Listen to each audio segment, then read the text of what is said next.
नमस्कार, मेरा नाम है नागेंद्र सिंह। मुझे पता है कि अभी बहुत बड़ी खबर आ चुकी है, बिहार के रिजल्ट्स आ चुके हैं और सब लोग ये सोच रहे हैं कि भाई महागठबंधन की इतनी बड़ी हार हुई कैसे, बीजेपी को इतनी सारी सीटें मिली कैसे। अब ईवीएम का भी सवाल उठ रहा है, लेकिन अब इन बातों का कोई मतलब रह नहीं गया। सबसे बड़ी बात और सबसे बड़ा मुद्दा जो बिहार के लिए अब है कि बिहार का अगला चीफ मिनिस्टर कौन होगा। और जिस प्रकार से बीजेपी ने इस बार परफॉर्मेंस की है और सबसे बड़ी पार्टी बनकर उभरी है, आज तक ऐसा कभी हुआ नहीं था बिहार के इतिहास में। बिहार में बीजेपी को इस तरह का समर्थन कभी नहीं मिला था, लेकिन इस बार जो हुआ है उसके बाद ये जरूर सवाल उठता है कि चीफ मिनिस्टर के तौर पे नीतीश कुमार वापस आएंगे कि नहीं। हमारे साथ है केशव कर्ण, जो कि बिहार में काफी लंबा समय बिताकर आए। और केशव जी, आपने देखा है होगा कि काफी सारी सीटों पे जहां आपको लगता था कि कोई चांसेस नहीं थे बीजेपी के या दूसरी किसी पार्टी के, वहां पर भी बीजेपी ने बहुत बड़े बहुमत से जीत हासिल की है। बिल्कुल। अब नीतीश कुमार इतिहास बनकर रह जाएंगे, या जो व्हाट्सएप ग्रुप्स में सर्कुलेशन चल रहा है कि नीतीश जी को अगला राष्ट्रपति बना दिया जाएगा और एक सीएम फेस कोई ऐसा आ जाएगा जो कि हरियाणा में जिसे कोई जानता नहीं वो सीएम बन जाएगा, या राजस्थान में जिसे कोई जानता नहीं वैसा कोई बंदा सीएम बन जाएगा, और उसको फिर डबल इंजन कह के सिंगल इंजन को कंट्रोल किया जाएगा दिल्ली से। बिल्कुल, थैंक यू नागेन। पहली बात तो ये कि ये जो रिजल्ट आई है ये स्टनिंग है।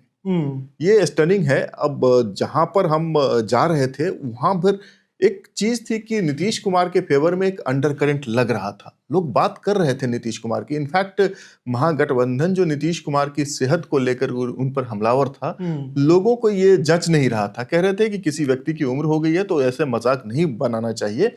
और दूसरी बात है कि नीतीश कुमार के ऊपर भी किस्मत बहुत मेहरबान है। किस्मत की बात आप क्यों कर रहे हैं? बिल्कुल बिल्कुल, किस्मत मेहरबान है या बहुत बड़ी गलती हो गई कि बीजेपी जैसे वो अपने सहयोगी पार्टियों को हमेशा से खाती जाती है अलग अलग स्टेट्स में, शिंदे के साथ जो हुआ। बिल्कुल, ये बीजेपी की अमरबेल थ्योरी है। जिस तरह से अमरबेल पहले किसी पेड़ के ऊपर वो फैलता है, फिर उसका सारा रस निचोड़ के पेड़ को सुखा देता है और खुद स्प्रेड होता रहता है, ग्रो करता रहता है। तो बीजेपी का यही ऐसा रहा है। स्टेट्स में अलग अलग पार्टीज के कंधे पे होके आते हैं सवार और फिर वहां पर अपना एक छत्र राज बना लेते हैं। नहीं, मैं इसलिए कह रहा हूं कि नीतीश के ऊपर किस्मत मेहरबान है। 43 सीटें जीतते हैं 2020 में और 5 साल तक मुख्यमंत्री रहते हैं। 2025 की तैयारी शुरू होती है, लेकिन उससे पहले आता है 2024 और 2024 में फिर से नीतीश के ऊपर किस्मत मेहरबान होती है। लोकसभा चुनाव में आंकड़े ऐसे आते हैं कि केंद्र सरकार की निर्भरता नीतीश कुमार के ऊपर हो जाती है। अब स्थिति ऐसी है कि अगर बिहार में बीजेपी नीतीश कुमार को झटका देने की सोचे भी तो केंद्र में झटका खाने की तैयारी होगी। लेकिन अगर नीतीश जी को राष्ट्रपति का पद दे दिया जाए तो शायद वो संतुष्ट भी रहेंगे। अब 5 साल और सरकार चलाने, 20 साल से वो वहां पर हैं ही, और जिस प्रकार का विकास या जो हम बातें करते हैं विकास की, आधा अधूरा जो विकास है बिहार का, वो तो हो ही गया है। ठीक है, लेकिन नीतीश कुमार को राष्ट्रपति का पद देने के लिए 2 साल और इंतजार करना पड़ेगा। राष्ट्रपति का कार्यकाल, अभी जो मौजूदा प्रेसिडेंट है उनका कार्यकाल 2027 में पूरा हो रहा है। 2027 तक क्या नीतीश कुमार ऐसे ही इंतजार करने के लिए तैयार होंगे? नंबर 1। नंबर 2, क्या नीतीश कुमार खुद भी राष्ट्रपति बनने के लिए तैयार होंगे? ये भी। और सबसे बड़ी बात, राष्ट्रपति का पद ऐसा है कि अगर ऑफर किया जाए तो मुझे नहीं लगता है नीतीश कुमार उसको ठुकराएंगे या कोई भी ठुकराएगा। लेकिन क्या 2 साल तक इंतजार करेंगे? अगर 2 साल नहीं करते हैं इंतजार तो बीजेपी के लिए यह फैसला काउंटर प्रोडक्टिव हो सकता है। एक जनजातीय महिला को आप राष्ट्रपति बनाते हैं और उसका पूरा क्रेडिट लेते हैं, फिर 2 साल पहले अपने राजनीतिक समीकरण को साधने के लिए आप उन्हें पद से हटा देते हैं, तो यह बहुत बड़ी बात होगी। हालांकि बीजेपी चाहे तो किसी भी वक्त कह सकती है कि चलिए मोहतरमा अब आपका समय खत्म हुआ, वो हट जाएंगी। लेकिन उड़ीसा, झारखंड, गुजरात, एमपी, छत्तीसगढ़ जैसे राज्यों में ये बैकफायर कर सकता है, इसलिए बीजेपी ऐसा फैसला तो नहीं करेगी। लेकिन फिर चीफ मिनिस्टर बनेगा कौन? नीतीश कुमार फिर से वापस आ रहे हैं? मुझे तो लगता है कि नीतीश कुमार ही एटलीस्ट शुरुआती कुछ दिनों के लिए चीफ मिनिस्टर जरूर बनेंगे, क्योंकि अभी बीजेपी में भी कोई ऐसा चेहरा नहीं है जिसको मुख्यमंत्री के तौर पर प्रस्तुत किया जा सके।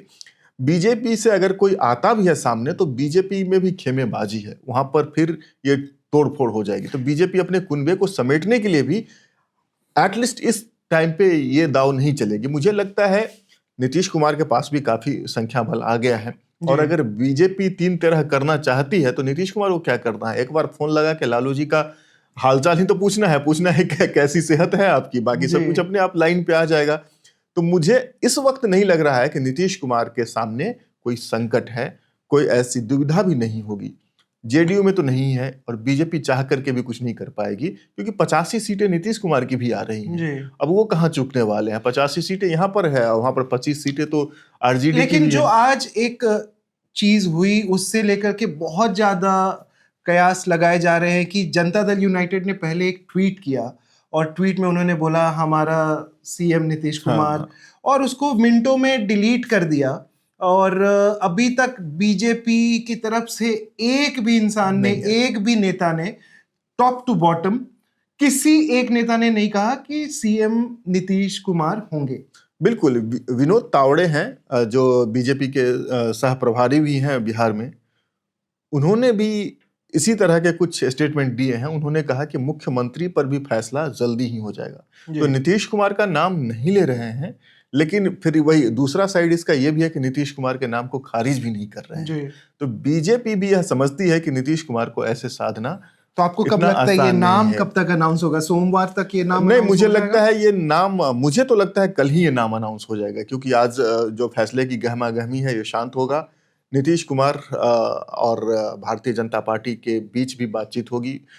मुझे जो खबर मिली थी वो ये थी कि पिछले 4 दिनों से पहले फेज के मतदान खत्म होने के 1-2 दिन बाद दूसरे फेज के मतदान से लेके कल तक नीतीश कुमार और भारतीय जनता पार्टी के किसी भी नेता के बीच कोई बातचीत नहीं हो रही थी। नीतीश कुमार गुरुद्वारा जा रहे हैं, नीतीश कुमार मंदिर जा रहे हैं, नीतीश कुमार मजार पे जा रहे हैं, और नीतीश कुमार इस बीच मिलते भी हैं किससे?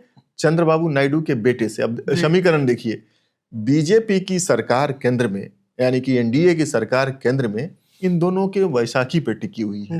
इधर जेडीयू, उधर चंद्रबाबू नायडू टीडीपी, और इन दोनों की भेंट होती है पटना में। चंद्रबाबू के बेटे नारा लोकेश आते हैं पटना और उनकी भेंट होती है।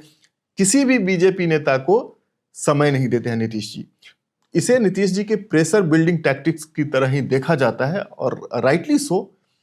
इस चुनाव में अगर कोई देखिए प्रोपेलिंग फैक्टर है, कोई इतनी बड़ी जीत को प्रोपेल कर रहा है, तो ऑफ कोर्स वो नीतीश कुमार हैं। सीटें भले बीजेपी की ज्यादा आ गई हैं, उनका स्ट्राइक रेट और बेहतर हुआ, लेकिन जेडीयू देखिए जंप कहां से कहां कर रही है। 43 सीटों से वो 85 सीटों पर पहुंच रहे हैं। रफली 80% का उनका ग्रोथ रेट हो रहा है। और ग्राउंड पे अगर बात करें तो सारी चीजें जो कायनात बनी थी वो नीतीश कुमार की वजह से बनी थी। हाँ, ये मैं कहूँ तो 1 साल पहले भी अगर आप बिहार में घूम रहे होते, और मैं तो घूमा 1 साल पहले, और जब भी लोगों से बात हुई तो उनका यही कहना था कि नीतीश जी जिस साइड होंगे हम उन्हीं को वोट देंगे। बिल्कुल, और देखिए 1995 से लेकर अभी तक की यही हिस्ट्री भी है।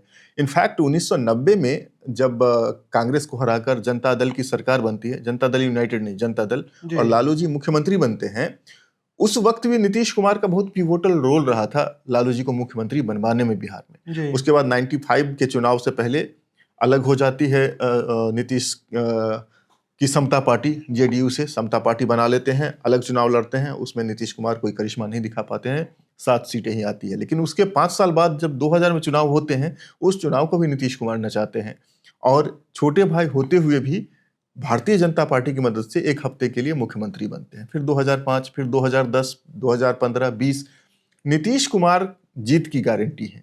ये जिस भी गठबंधन में रहते हैं वहां जीत होती है, और उसके अपने कारण भी हैं। नीतीश कुमार के होने से ही बहुत सारी चीजें बैलेंस हो जाती है। नीतीश कुमार का अगर आप राजनीतिक कद देखें तो मुझे लगता है इस वक्त इस देश में सबसे बेदाग है और सबसे बड़ा है, इंक्लूडिंग पीएम मोदी। नीतीश कुमार को पलटू राम, ये सब सारी चीजें कही गई, लेकिन आप बताएं हालिया दिनों में कौन ऐसा राजनेता है कि रेल दुर्घटना होने पर बतौर रेल मंत्री इस्तीफा दे देता है? नीतीश कुमार ने दिया।